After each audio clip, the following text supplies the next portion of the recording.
This is exactly what we have been waiting for. We finally have an injury update on Thunder superstar Jalen Williams and his potential return to action here this season.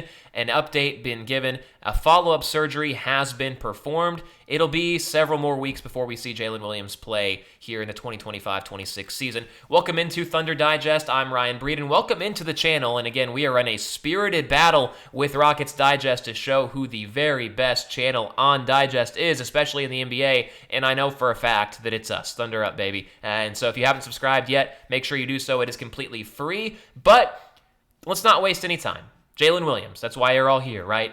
Obviously signed a new extension this past offseason, underwent a surgery that nobody really knew about beforehand. He had a torn ligament in his wrist that he played through the entire postseason. The timeline was supposed to be that he would be back for the regular season this year. He has not played in any of the first 6 games, and he will continue to be out for this next stretch of the season. So it was announced yesterday that JDub underwent a follow-up procedure in that right wrist. He had to remove a screw that was put in during the original procedure to essentially help keep things in place so that ligament could heal correctly. The screw, however, is causing some irritation to his wrist in these final stages of his recovery, of his return to play process. So JDub had to go out to Los Angeles and get that follow-up procedure done.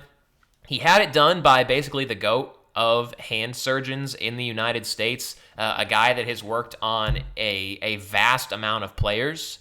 His name is Stephen Shin, and I'll show you his list first. I'm going to show you the players that he has worked on, so take this in for a second. Drew Brees, Steph Curry, Mike Trout, Kobe Bryant. If you're in Oklahoma and you're watching this right now, he did John Mateer's surgery just a few weeks ago. Got John Mateer back to play a lot faster than people expected. Now, was it quality play? That would probably be arguable. But you look at all the guys that he has worked on, right? And so it goes back to the MVP, basically, of hand surgeons in sports in the United States. That is Stephen Shin. He did the original procedure back in early July, and they had to go back in for that follow-up. And so basically the way that it was reported, this procedure was performed at Cedars-Sinai Health in LA. Thunder medical personnel were present just to make sure that things went, I guess, according to plan. And from early July through now, it's been about JDub just basically rehabbing, trying to get ready to go for play. It became very evident a week away from the regular season that JDub needed a bit extra time, right? Mark was asked about it. Coach Daigneault was asked, and he had said, yeah, J-Dub's, he's recovering. He's progressing on his own rate. When you say stuff like that and don't give concrete timelines, I think that it kind of makes people a little bit wary of what's going on.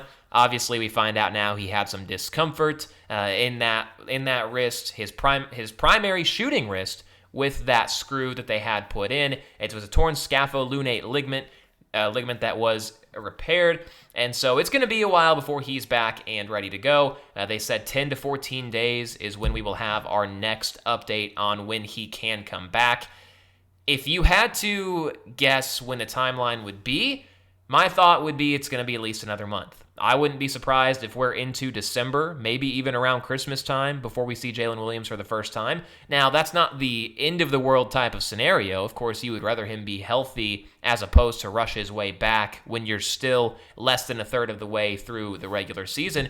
And we know what he did in the finals last year, right? He played the entire playoffs with that torn ligament, had to get injections in his wrist before every single game.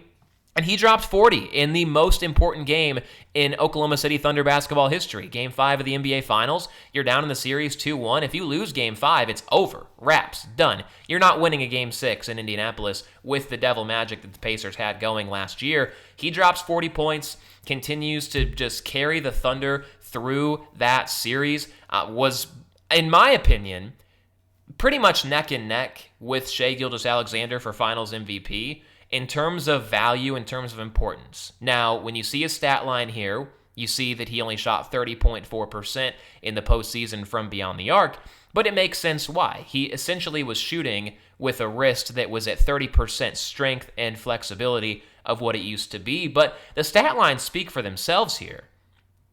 20 points in the closeout game, 16 points in game 6. Obviously, the 40 that I mentioned, dropped 27 and 26 earlier in the series as well. JDub was JDub, and it was not even at 100%. So get him back to full strength. That is the only thing that matters, whether it ends up taking a long time, whether it ends up being 2 months into the regular season, right? It would obviously be unfortunate for this team, but the Thunder have shown that they can win without Jalen Williams, and they can win without Chet Holmgren. Now, without both of them, that would not be ideal. Chet, he's missed the last couple of games. He's had some back tightness going on. Nothing too major for Chet. But this team is deep enough that it can afford to let guys rest for when it matters most. Obviously, first and foremost, you just got to give props to JDub for playing through that wrist ligament tear, which is a very major injury in your shooting wrist. And we didn't know about it at all until he posted his YouTube video a couple weeks after the season was over and sat down and said, yeah, I had to go through hell to play every single game in the playoffs, and I did it anyway. I did not say a word to anybody except for the medical staff and the rest of my team because I didn't want to give excuses. I didn't want a target painted on my back for the opposing teams knowing that I have a weakness.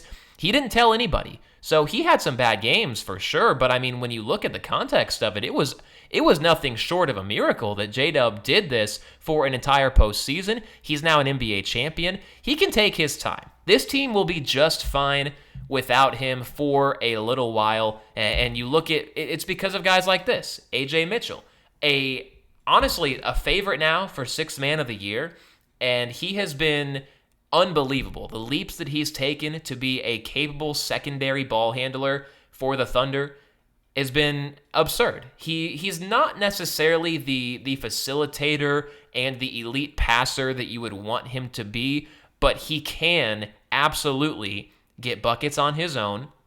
He can drive to the basket. He can be a secondary scoring option at guard to contrast with Shai and to help give you more respect on the perimeter and maybe free things up for Chet and for Isaiah Hartenstein, who have both also been very good this season.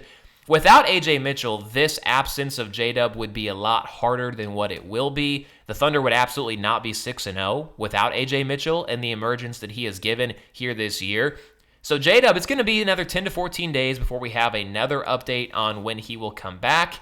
After that, then they'll give a timeline of, all right, you know what, this incision, you know, the secondary surgery that is healed enough that he can get ready to go. So it'll be another couple weeks from there, and something kind of along those lines.